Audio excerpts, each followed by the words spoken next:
Hi everyone, and welcome to Vorldrevolution channel.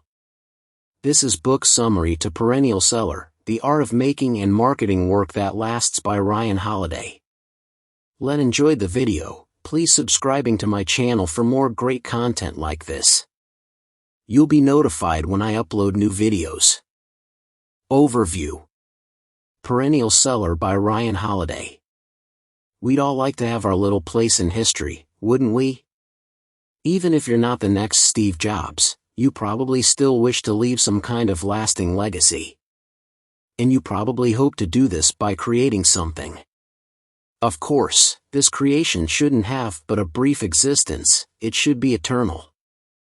The book you've written, the app you've developed, the work of art you've created, whatever you've produced, you definitely want it to last.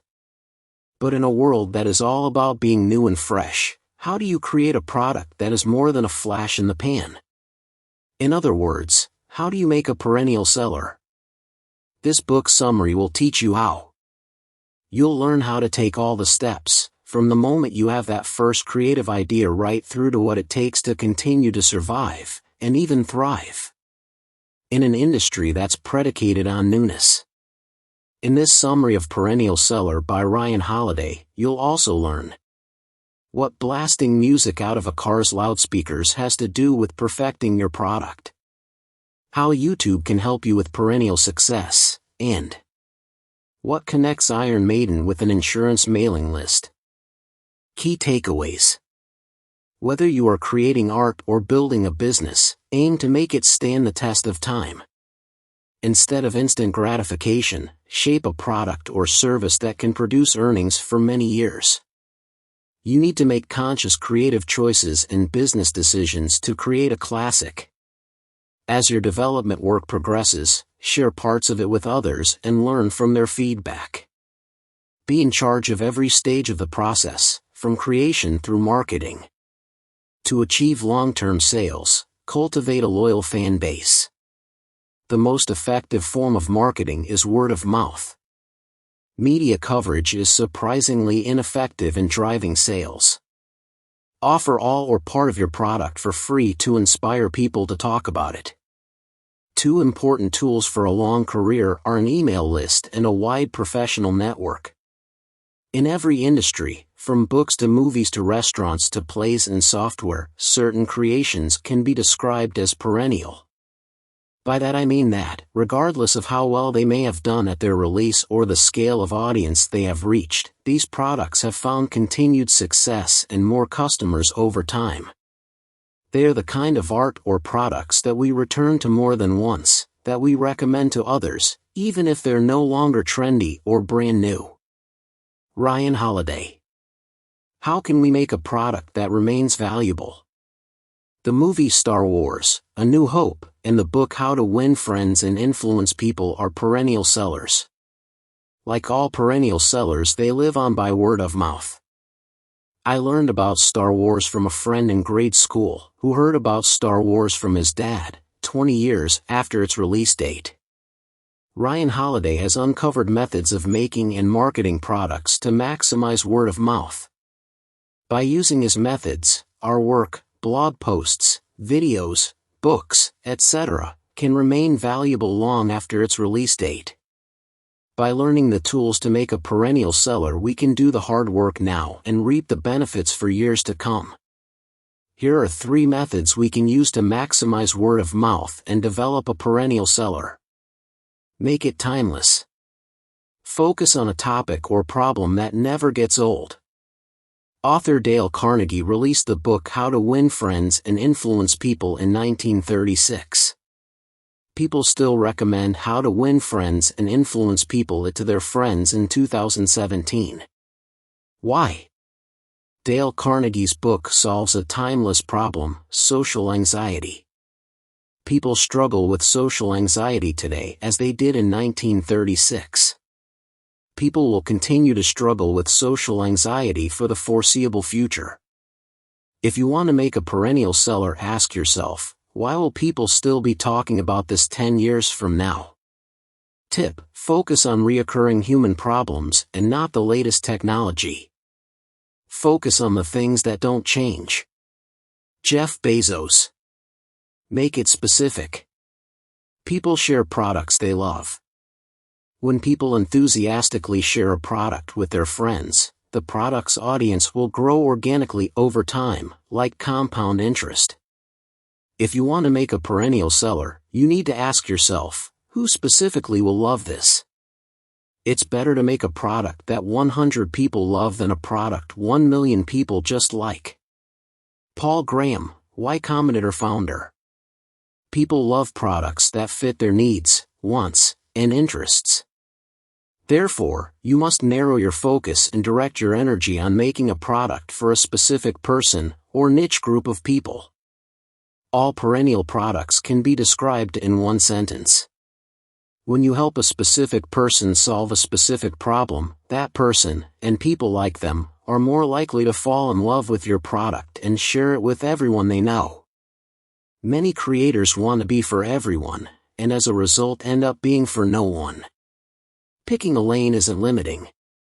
It's the first act of empowerment we take as a creator. Ryan Holiday. Make it accessible. It's better to be underpaid than to be unheard of. Think about all the stuff out there that you haven't checked out, even though most of it is really cheap. That's the kind of abundance we enjoy as consumers. There is so much out there that you couldn't possibly consume it all in your lifetime.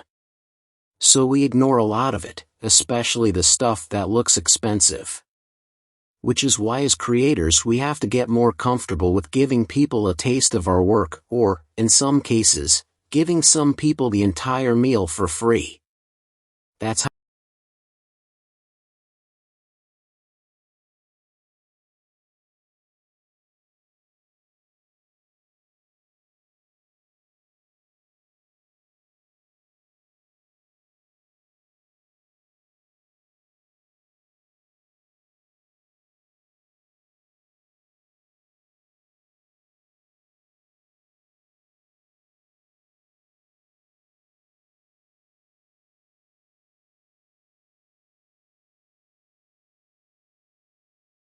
creating a perennial seller requires hard graft, and great ideas alone will get you nowhere.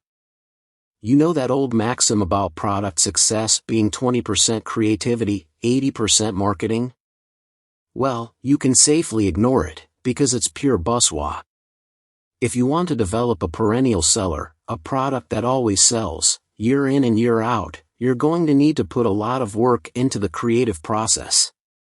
Marketing is not a magic wand. To be successful, your creation will have to be a world beater from the get-go. And there's no escaping the hard work that creation entails. No company knows this better than Microsoft. It's forced some real stinkers on the market, hoping that marketing would make up for product shortcomings. Just think of its failed MP3 player, Zune, or its dismal search engine, Bing. In contrast, Microsoft Office has only gotten better over the years, and is now a classic 25-year perennial seller, thanks to its sound software design. But, of course, if you're going to market a product you'll need to develop one in the first place. Just having lightbulb moments will get you nowhere. To drive this point home, consider how many aspiring writers you've met who haven't actually published a thing. You know the type. He talked your ear off at this or that party, claiming he would soon produce a masterpiece, though he hadn't written anything yet. It's one thing to have an idea for a film's plot, or a concept for a startup, but it's quite another to actually get going. Ideas alone are worth nothing.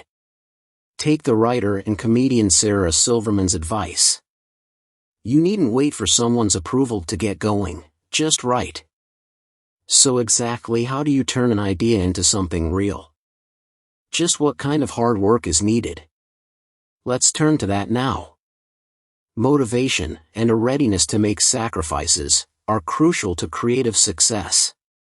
There are loads of people who say they'd like to play professional football. Why do they want to do this? Many believe that it would be fun. But that kind of flabby rationale really isn't enough to fuel success. It's not concrete, and it's not going to lead to the kind of motivation that produces actual results. The same holds true with creative work. A strong sense of purpose is the surest way to success. When you combine your work with a purpose, you'll have the motivation to push through any barriers that stand in your way. Let's imagine you're a writer with a strong purpose to make the world a better place. When your articles or books on this subject get rejected, you won't simply give up. You'll keep on writing and submitting your work because you know that your purpose is a worthwhile aim. Of course, there are other situations that might drive you and inspire your sense of purpose. It may be that your or your family's survival depends on your success. Desperation can be extremely galvanizing, a fact that dovetails nicely with the other thing you'll need to succeed, a willingness to make sacrifices. Take athletes as an example. No doubt they'd prefer to spend a beautiful summer day chilling with their friends, sipping cold beers. But where will you actually find them? In the gym, lifting weights, or out on the track, running laps. Likewise, creatives like writers and artists must seal themselves off and shut out distractions to actualize their vision. This is the case for you, too. You need to make those sacrifices to ensure that your efforts pay off. But exactly what sort of hard work is involved? Let's look at that now. To be a successful artist, become your own CEO and track down an ace editor. Somewhat paradoxically, there's more to being creative than creativity alone. Novelists don't get published by simply jotting down a masterpiece and mailing it off to some grateful publisher. It's not that simple. If you want your work to be successful, you'll need to be a CEO as well as an artist. Many creatives would prefer to be just that and leave the editing, promotion and marketing to someone else. But unless you're already rolling in dough, that's not going to happen. The competitive nature of the market can't be underrated. For instance, at least 300,000 books are published each year in the United States. To make your book stand out, you'll have to do more than be a sequestered, tortured genius. You're going to have to act as your own CEO, devising commercial strategies for your product. Though the responsibility for success ultimately rests on your own shoulders, however, an outside critique or alternative voice is always helpful. Such a voice usually comes in the form of an editor. An editor can't be some stranger pulled off the street. She's got to be a professional in the field, someone you can trust to be honest with you. Friends won't cut the mustard. Writers and screenwriters ought to turn to actual editors. Musicians may want to seek the advice of sound engineers or composers. Athletes should rely on expert coaches and judges. This last creative step, the editing step, is often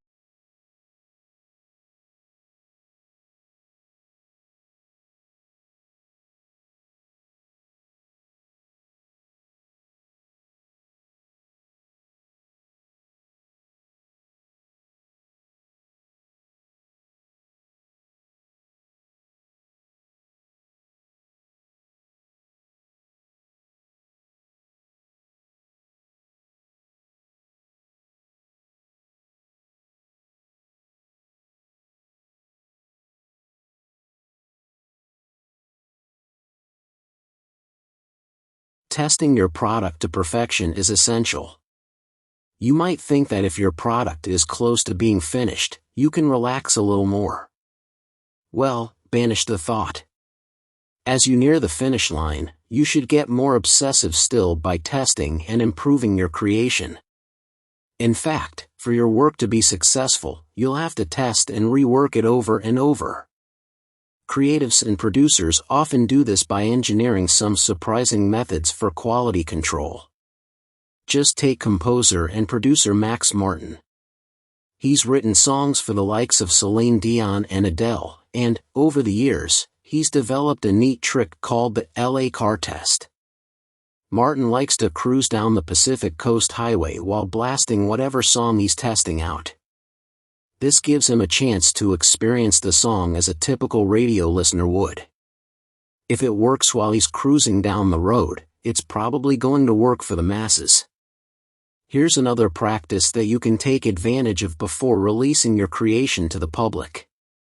Step back, ask yourself what you originally aimed to achieve and whether your product really represents this. This technique is called the one sentence, one paragraph, one page method. When your mind is clear, take out a fresh blank piece of paper. Now write down precisely what your project constitutes, in a single sentence. Now do that again, but in a single paragraph. And again, in a single page. This procedure will impose coherency on your creation. Imagine that you've written an autobiography, but incorporated fictional elements. Now, when you're describing the project using the one sentence, one paragraph, one page method, you may find it difficult to say whether you've written fiction or nonfiction. This sort of observation will force you to refine the content and make it more consistent. Until you can describe your work concisely and convincingly, your primary task will be product enhancement and constant improvement. Marketing your creation is your job alone, and there is one essential rule to remember. It's easy to feel swamped by the amount of culture and art out there. As a creative person, you may feel intimidated and daunted. How exactly are you supposed to make yourself stand out from the crowd? The answer is marketing. But remember, this requires hard work and independent effort. You can't rely on others to do the work for you.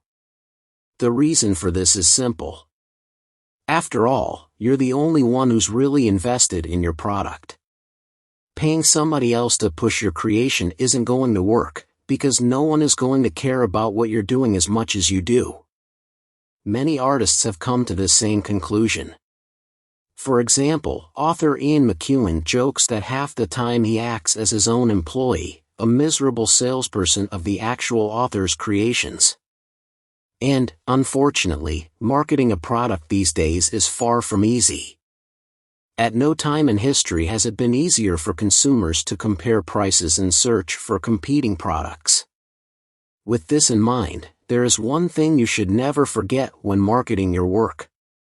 Nobody will give a fig about your creation unless you push it. You've got to work to show consumers why they should care. You are, in short, a marketer of your own products. And to market well, you'll need a healthy dose of humility. For example, one of the author's clients had the chance to present his new product on several successful podcasts. Such opportunities are one in a million. But the client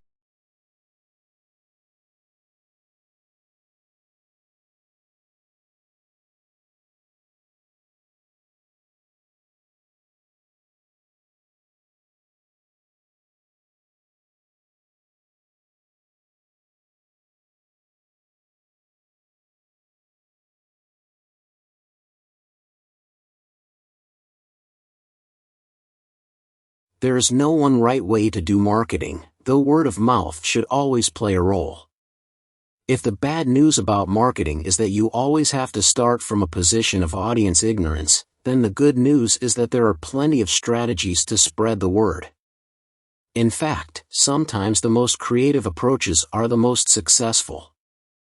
There are no hard and fast rules when it comes to marketing, as author Steven Pressfield well knows. In 2011, Pressfield wrote The Warrior Ethos, a book that examined how humans deal with and overcome adversity. It was entirely self-published, with no external support. To market it, Pressfield made a special military edition and printed 18,000 copies, which he distributed to friends and army contacts. It took a lot of effort to publish and deliver the books, but it was well worth it. In the following months, the book's sales figures went through the roof. Even today, they are stabilized at around 13,000 copies sold per year. But this is no fluke. The success of the Warrior Ethos was based on stellar marketing practices, mainly word of mouth. A study by the consultancy firm McKinsey outlines that word of mouth accounts for 20 to 50% of purchasing decisions. In today's consumer environment, emphatic recommendations from close friends are marketing magic.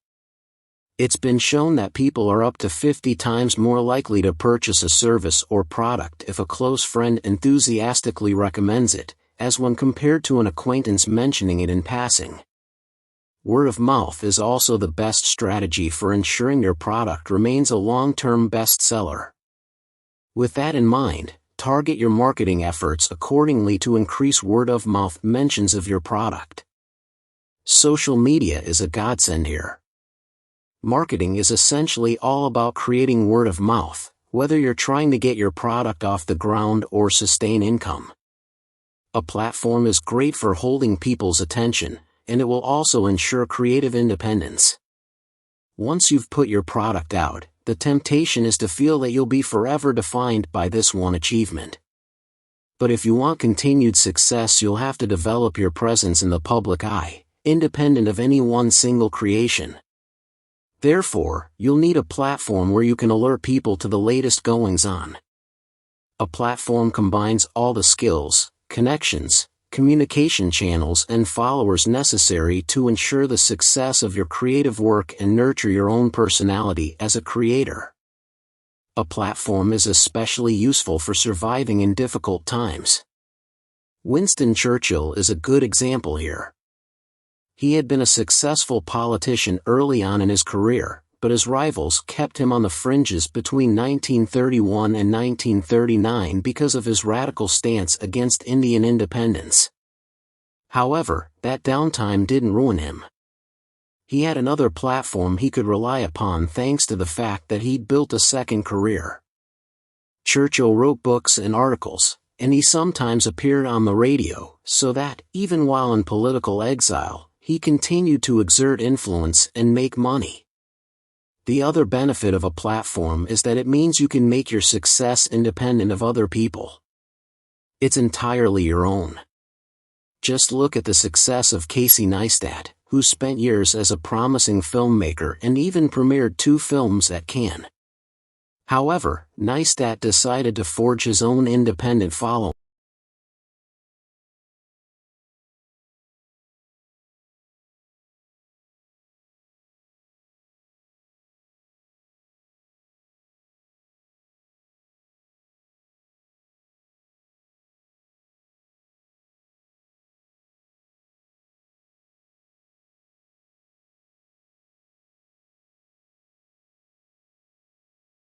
Creating a mailing list is critical for survival, and you can even start before finishing your first product. Imagine that one day, on a whim, the media and the industry lose interest in your work and decide to blackball you. Until recently, you couldn't really have done much to combat such a turn of events. But now you can. A mailing list is by far the most important survival insurance for a creative of any stripe. At its heart, a mailing list is a direct line of communication to people who know you or value your work. But it takes time to build up that support base. Start early. There's no point waiting until your career is waning. That's exactly how the band Iron Maiden stayed on top of the game. Heavy metal had had its mainstream halcyon days in the 1980s. But those soon faded, giving way to grunge. But Iron Maiden had built up a mailing list long before anyone thought of doing so. Consequently, they never lost direct access to their large fan base. They still play massive sold-out concerts to this day despite heavy metals having gone out of vogue. In fact, you needn't even have a product ready before you start compiling your email list. Ideally, you want fans before your product even drops. That sounds a bit back to front, but it works.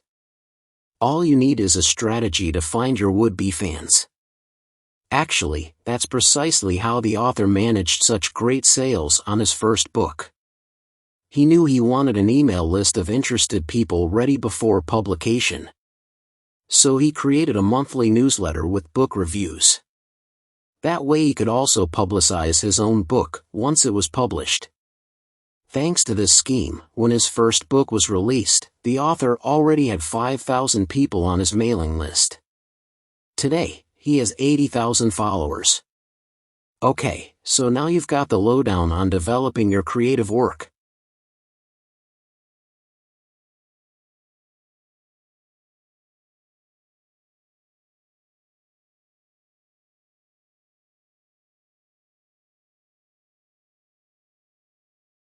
Summary. Built to last. Creating something that will stand the test of time is a more effective sales strategy than trying to capitalize on a current trend. An enduring creation, whether it's a product, a company, or a piece of art, will go on earning money long after you've finished working on it or promoting it. The difference between a great work and an idea for a great work is all the sweat, time, effort, and agony that go into engaging that idea and turning it into something real. Few creators pursue this strategy. One reason is that many business and creativity gurus emphasize finding a fast path to success. Creators often pay too much attention to modern metrics of accomplishment, such as your number of social media shares or the amount of investor capital your startup attracts, which tend to highlight the most fleeting aspects of success. While luck is certainly an important factor, perennial success is also the result of the right decisions, the right priorities, and the right product. Another obstacle is that many people find the idea of creating an enduring work far too intimidating. You're putting your product up against the offerings of the likes of Apple Computer. But creating something that lasts doesn't require a genius level of talent or a direct line to the muses. Anyone can make a perennial seller. You just need to understand the creative and marketing principles that underlie enduring popularity, and to be willing to work very hard. Making. The first step is to spend as much effort and time as you need to create work of the highest quality. Keep in mind that making something that's truly great requires following a long, rough, and frustrating road. All the marketing in the world won't matter if the product hasn't been made right.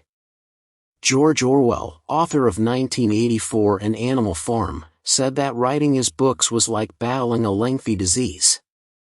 You will need to plan and polish, seek feedback, possibly change course and, if necessary, even start over again. First-time novelist Harper Lee faced this challenge when she submitted a manuscript to an editor. The editor called it a failure, and Lee spent 2 years rewriting and revising her story, creating new characters and revamping the plot. The result was the classic To Kill a Mockingbird. To be great, one must make great work, and making great work is incredibly hard. Creativity does not strike like lightning. An idea may come to you in a flash, but the initial idea is a relatively unimportant part of the process. What matters is how you shape that idea into reality. Psychologist Scott Barry Kaufman, who studies creativity, says creators rarely have a fully formed idea at the start of the process.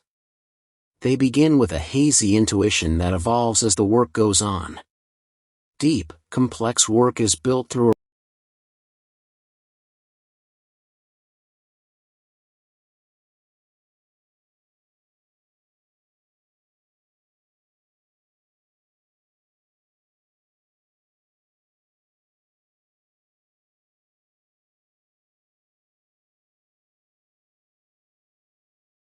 timeless, universal themes. The film Star Wars has remained popular for decades because, amid all its special effects, the movie addresses timeless themes common to everyone. Writer and director George Lucas based his space adventure on the hero's journey, an archetypal quest that provides the framework for humanity's oldest myths and epics.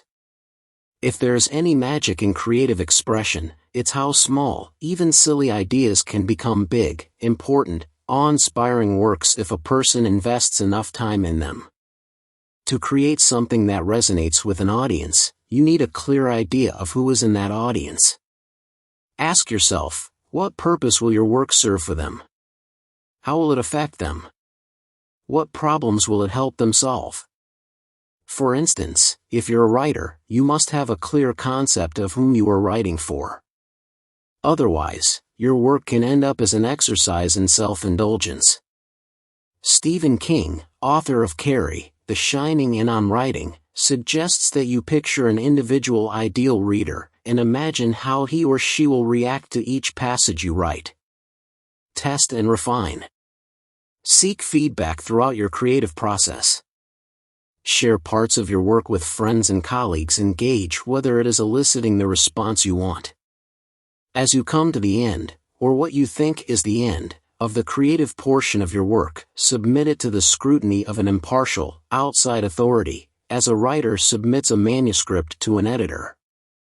A maker usually grows too close to a project to judge objectively whether it does what it's supposed to do.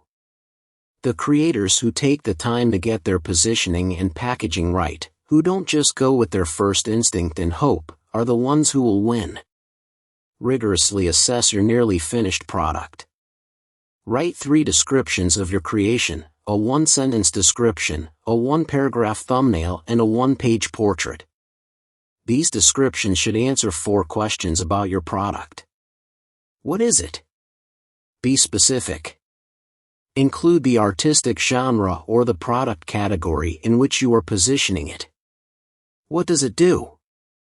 For instance, it could provide entertainment or information. How does it help people? The product should offer a precise solution to a clear problem. For example, Craigslist offers an easy way to find apartments and goods. Pixar movies solve the problem of providing entertainment for children without boring their parents. Is it right for the intended audience? If not, you'll have to revise the product further. Alternatively, you might pitch it to a more appropriate audience. Marketing. Don't think that you've created something great and can sit back and wait for the audience to find it. You might imagine that selling the product is your publisher's job or the responsibility of your company's marketing department. Marketing has to be your job. No publicist you hire will care as much about the product as you do, and no one will understand it as well. Expend as much discipline, persistence, and creativity to sell your product as you did to make it. The kind of important lasting work we are striving for is different. We're talking about making something that doesn't rely on hype or manipulative sales tactics. To craft an effective marketing campaign, start by accepting a difficult fact: no one has heard of your product, and no one cares about it. Dismiss any feelings that you are entitled to an audience. Even if your work is a masterpiece, people will not look for it if they don't know it exists. Marketing doesn't mean you have to spend money on newspaper ads or billboards. Paid advertising has only a limited effect on spurring sales. Instead, concentrate your resources on stimulating the only effective marketing tool, word of mouth. Instead of broadcasting your message, try to get your product into the hands of a small number of people. If the product is great, those people will begin to spread the word. Build buzz. Generate buzz about your product by applying these tactics. Give it away. To get people talking about your product, someone must try it. Getting people to invest money and time into investigating a new product or artwork is challenging. To lower this barrier, offer the product or part of the product without charge. Services like Spotify and Amazon Prime reel in customers with a free entry-level or free trial. Sell it cheap. The cheaper you price your product, the more units you are likely to sell. Sometimes marketers worry that a cheap price will undermine the perception of a product, but that's unlikely unless you are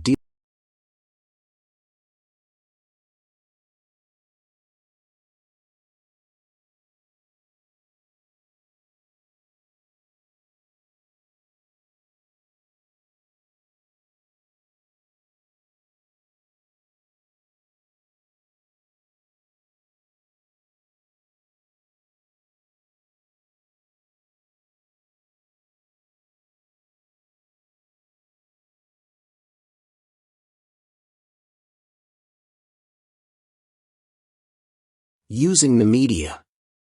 Many creators assume that getting media coverage is an important part of marketing, and many enjoy the ego boost they get from media attention.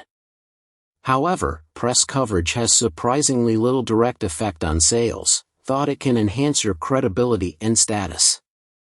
Being able to brag on your web page about your appearance on a popular television show will probably pay more dividends than the appearance itself. Snag media attention with these techniques. Trading up the chain, this tactic takes advantage of the fact that media outlets monitor each other, looking for story ideas and trends. If you can get your story onto a small local show or get a mention in a niche blog, larger outlets may pick it up. Newsjacking, pitch your story by connecting it to some currently trending news or subject. James Altucher, author of Reinvent Yourself, got press attention when he announced that people could buy his books with bitcoins, a hot topic at the time. Making news, you can pique journalists' interest by staging a media-friendly event that ties into the theme of your product. For instance, when former Pentecostal minister Jerry DeWitt launched a book about his embrace of atheism, he hosted a church service for atheists in the Deep South. The New York Times and CNN covered his event. Building a platform for long-term sales. For long-term relevance, create a body of work and cultivate a career. Your platform is an essential element of a successful career. A platform includes your fan base as well as the tools you use to form a bond with them, such as an email list, social media, and a professional network. Perennial sellers, big or small, not only refuse to die or fade into oblivion, they grow stronger with each passing day. The career of the heavy metal band Iron Maiden is a good example of how artists can build a platform they can use to sell their work for the long term. The band was never a favorite on radio playlists, but since 1975 it has sold more than 90 million albums and it still plays to sold-out stadiums. Rather than focus on traditional marketing, the group concentrates on maintaining a strong relationship with its fans. They return the favor by buying everything the band produces.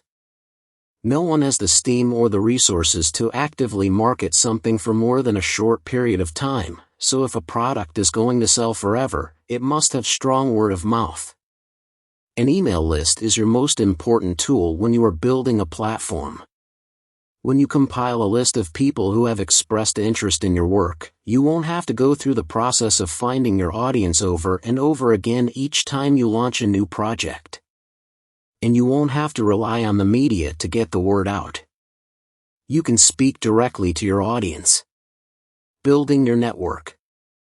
Building strong relationships with the people who buy your product and the people who can help you market it is one of the most effective ways to nurture your career. However, building your network does not involve going to networking events and trading business cards. Promotion is not how things are made great, only how they're heard about.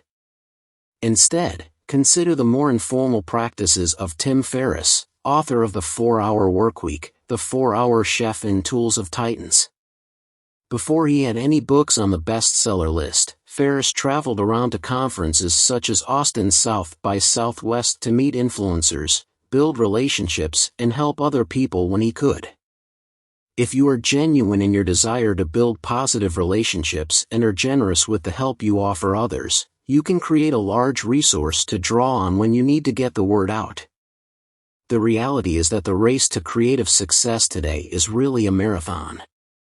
Ferriss's tips for effective networking include: be open to everyone, treat all the new people you meet as if they could put your name in lights. You never can tell when you'll come across the person who can do just that.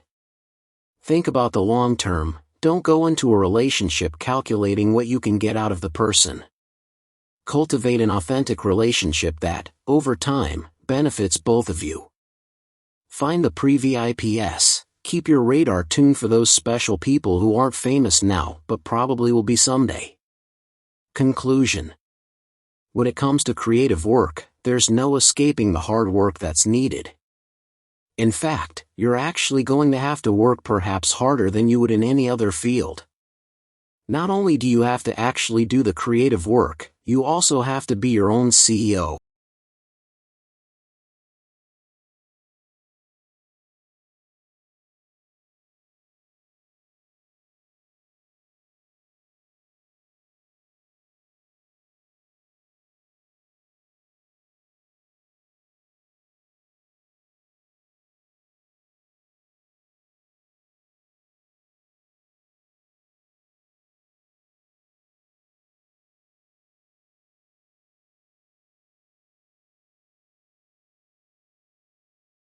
Thank you for watching. Please subscribe, like and share. See you in next videos.